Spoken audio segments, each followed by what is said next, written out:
अस्सलाम वालेकुम, मैं हूं अहमद मंसूर और जनाब ये बड़ा वेन्यू है और बड़ा दिन है। कन्वेंशन सेंटर में ये मीडिया की जो फैसिलिटेशन है ये की गई है और जो इस्लामाबाद टॉक्स हैं उसके लिए मेहमान आ चुके हैं और हम उस पर बात करेंगे कि यहाँ तक हम पहुँचे कैसे हैं। और हमारे साथ इस वक्त इंतहाई जो सीनियर जो तज्जियाकार हैं, डिफेंस एनालिस्ट हैं, तमाम मंजरनामे पे वो पूरी तरह उनकी गिरफ्त है। वो जब से ये जंग शुरू हुई उस वक्त से लेके आप उनको मुख्तलिफ चैनल्स पे भी देख रहे हैं। ब्रिगेडियर मसूद अहमद खान साहब, बहुत शुक्रिया बात करने के लिए। ब्रिगेडियर साहब, हम इस पे तो अब बात ही नहीं करते कि ये तनाज़ा था क्या, हुआ कैसे। हम जहाँ आज पहुँचे हैं हम इस पे बात करते हैं। ये कोई मामूली सफ़र नहीं है, ये एक नामुमकिन बात नज़र आ रही थी कि दो ऐसे फ्रीक उनको मुज़ाकरात पे आप बिठा दें जो एक दूसरे के खून के प्यासे थे, जो बमबारी कर रहे हैं, जंग लड़ रहे हैं और उसमें कोई ऑप्शन नहीं है। तो आप एक संगे मील है, पहले से इसको ये बताएं कि इसको आप कैसे देखते हैं। जी बहुत शुक्रिया। देखिए मेरे ख्याल में ये एक डिफाइनिंग मोमेंट है पाकिस्तान की हिस्ट्री में। हम एक डिफाइनिंग जंक्चर के ऊपर आए हुए हैं। पाकिस्तान ने एक तारीख रकम कर दी है। पिछले 2 साल में आप देखिए जो पाकिस्तान के अंदर वाक़यात हुए हैं, जिससे पाकिस्तान का जो जियो स्ट्रेटजिक प्रोफाइल है, जियो स्ट्रेटजिक इम्पोर्टेंस पाकिस्तान की बढ़ गई है। और ख़ास तौर पर जो मार्के हक जो पहले हुआ वो 1 था, अभी इसको हम मार्के हक 2 कह रहे हैं। जो हम ये कंट्रीब्यूशन जो पाकिस्तान को कामयाबी इसमें मिली है, और ख़ास तौर पर ये वाक़या जो ख़ित्ते में जंग हुई, इसमें आप देखें पाकिस्तान का जो किरदार है, जब दुनिया की बड़ी ताकतें पीछे हट गई थी, बैक सीट पे चले गई थी, कोई विलिंग नहीं था, लेकिन पाकिस्तान ने उस पर यह बेड़ा उठाया।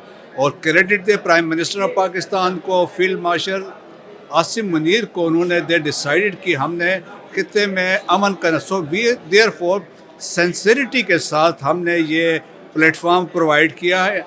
और हमारा सोल ऑब्जेक्टिव क्या है कि peace and stability in region है। हम चाहते हैं एक सस्टेनेबल एग्रीएबल एग्रीमेंट हो फरीकैन के दरमियान। सो अभी इसका तमाम का हम ये कह सकते हैं बातचीत का कामयाबी क्या होगी कि अगर ये कहते हैं कि at the end of the day कि हम एक मिनिमम कॉमन ग्राउंड पे पहुंच गए हैं, हम सीज फायर को एक्सटेंड कर रहे हैं और स्ट्रेट ऑफ हॉर्मुज़ को भी खोल रहे हैं और बातचीत आगे बढ़ेगी, तो मेरे ख्याल में ये एक बहुत बड़ा बिग। लेकिन उसमें एक और चीज़ है, इसमें लेबनान पे जो हमले हो रहे हैं वो भी इसमें शामिल होंगे। जी ब्रिगेडियर साहब, ये जो एक तो 10 पॉइंट्स हमारे सामने हैं वही बुनियाद है, उसी पे बात है। और जैसे आपने कहा कि यहाँ से अगर इसको आप एक्सटेंशन मिलती है सीज फायर को तो ये बड़ी कामयाबी होगी। चलें वो तो देखते हैं कि टॉक्स जैसे आगे बढ़ेंगी तो सामने आएगी बात। अभी हम देखते हैं कि जो अमरीकी जो वफद है, जो वाइस प्रेसिडेंट हैं जेडी वैंस, और उनके साथ एक बहुत हैवी जो यहाँ पे जो डेलीगेशन है वो पहुँच चुका है। उनका रिसेप्शन आपने देखा। इसी तरह जो ईरान का एक बहुत ही संजीदा और बड़ा और जो रेलिवेंट है, जो बाख्तियार उनका वफद है, वो बड़ा मानी खेज आप कह लें या बामानी है कि वो यहाँ मौजूद है। बॉडी लैंग्वेज जब वो यहाँ पे आते हैं और पाकिस्तान की लीडरशिप उनको रिसीव कर रही है, उस बॉडी लैंग्वेज को आप कैसे देखते हैं? जी हाँ, देखें कि एक तो ये ट्रस्ट है ईरान के साथ, ट्रस्ट। और लास्ट ईयर और इस साल भी हमने ईरान के साथ अपनी सॉलिडरिटी शो की।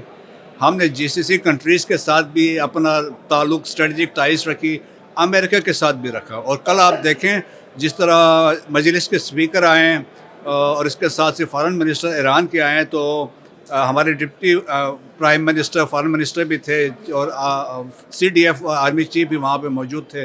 वो ट्रस्ट, जो रिस्पेक्ट है उन डेलीगेशन की, जो एफर्ट्स पेशी की गई थी, उसका वो बज़ाहिर देखे मैसेजिंग था। और इसी तरह जिस तरीके से JD Vance, a very important person, सुलझा हुआ माना जाता है, वो इस जंग के ख़िलाफ़ भी था।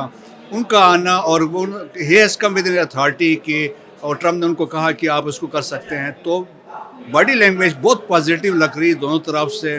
और मैं ऑप्टिमिस्टिक हूँ, हो सकता है कोई बेहतरी की तरफ कोई ना कोई एक अच्छा मसबत इसमें। आखिरी बात ब्रिगेडियर साहब, आपने यकीनी तौर पे और एंगेजमेंट्स भी हैं, जाना है, मेरे दोस्त इंतजार कर रहे हैं मीडिया के। ये आखिर लम्हे तक ये था कि आना है नहीं आना, सबोताज करने वाली कुव्वतें मुतहर्रक हैं। इसमें सबसे एक अहम बात है इसराइल और इंडिया, आपका दोस्त। अब यहाँ से तो बिल्कुल माइनस है, हम उनकी बात करके उनको क्या अहमियत दें।